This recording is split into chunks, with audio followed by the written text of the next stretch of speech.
When the legislature officially reconvenes in January, it is definitely going to look a lot different. Democrats will be in control of the state Senate after gaining 2 seats. They also gained a couple more seats in the state House, giving them an even bigger majority on that side of the Capitol. And for the first time in decades, a single party, the Democratic Party, will have control of all 4 of Colorado's elected executive offices, the governor's office, as well as the Secretary of State, Treasurer, and Attorney General. So, where does that leave Colorado's GOP? Well, Jeff Hayes is the chair of the Colorado Republican Party and joins us now. And I'm sure this was a tough midterm. So is this a point within the party where you do a lot of soul searching after a midterm like that? Oh, obviously.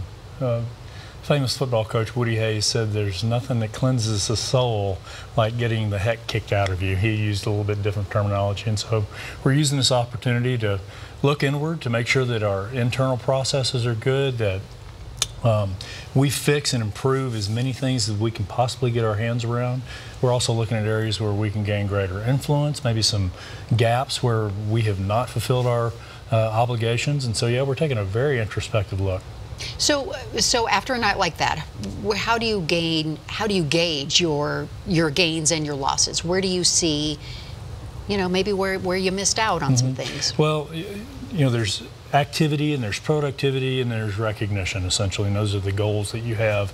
Obviously, we failed in the recognition goal because that's a measure of did the voters vote for our candidates or not. The productivity, you look at voter turnout. Were we able to drive turnout? And we did increase over 2014. It certainly was not as dramatic as the Democrats were able to increase their totals, and we certainly were all pleased, but also pretty amazed at the unaffiliated turnout. That's more of the productivity. Our activity, I thought, was very good. I thought we had excellent voter contact, and we can go back and look at the message that we were conveying, but the things that the party did in terms of raising hard dollars and the voter contact, we were pretty pleased with that part of the effort. I know that talking to Walker Stapleton, he had said before the election, I don't think the governor's race is going to have much to do with what is going on in Washington.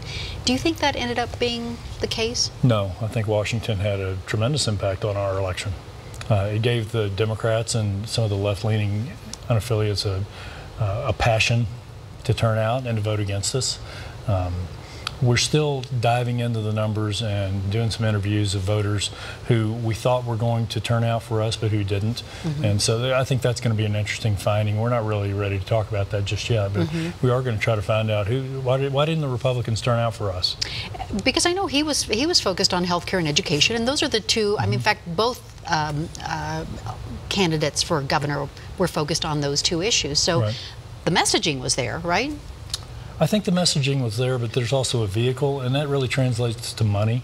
And we were at a tremendous disadvantage in that Governor-elect Polis had a really large checkbook, and he was able to spend money that he had control over. And so not only to implement a really robust ground game, but also to have a lot of control over the messaging that went out through the airwaves. And so I think they made a really big dent in the psyche of the electorate.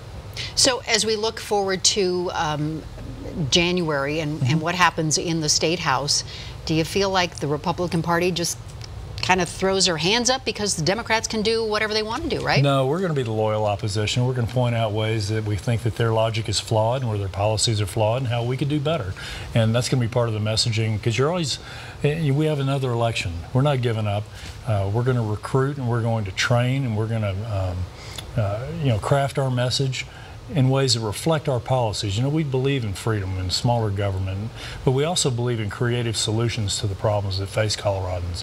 And we just need to do a better job of getting that across. So what else will that platform look like then as you look towards the next election? Well, I don't think we can stray too far from the foundations, going back to the days of Abraham Lincoln. We've always been the party of freedom.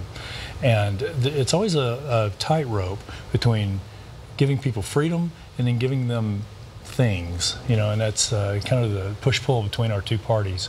And I think that if the Democrats, if they overreach, if they go too far in trying to legislate people's lives or impinge upon their rights, I think it's going to give us an opportunity to juxtapose our positions with theirs. Where do you think they might overreach? The things that they have done in the past: guns, taxation, just more government programs. So is that where you anticipate the biggest fights? I think so. For this next year? I think so. It'll be interesting to see, though. They've been waiting on this moment for a long time, and I congratulate them for their success. But there is an old phrase that pigs get fat and hogs get slaughtered, and if they go too far, we're going to be there to react. Where do you see room to work together? Oh, just all the problems that we've been facing. You know, there are concerns about the quality of education and the funding of education. Governor Polis has expressed a lot of support for charter schools and school choice. I think you see in the composition of his education commission that he's interested in a lot of different perspectives on school. Transportation is an ongoing problem. You know, I think that you've got to pay attention to what the electorate said. They rejected 2 different options for funding transportation. So the problem hasn't gone away. And they've also shown a lack of an appetite for increasing taxes. So our legislature, on both sides, we're going to have to come up with some creative solutions. And I think our folks are going to be ready there with some alternatives. Yeah, the legislature has their work cut out for them, that's for sure, with those big topics. Jeff Hayes, thank you so much for being here. Thank you. It's an honor. Appreciate your time. Thanks. Back in a moment.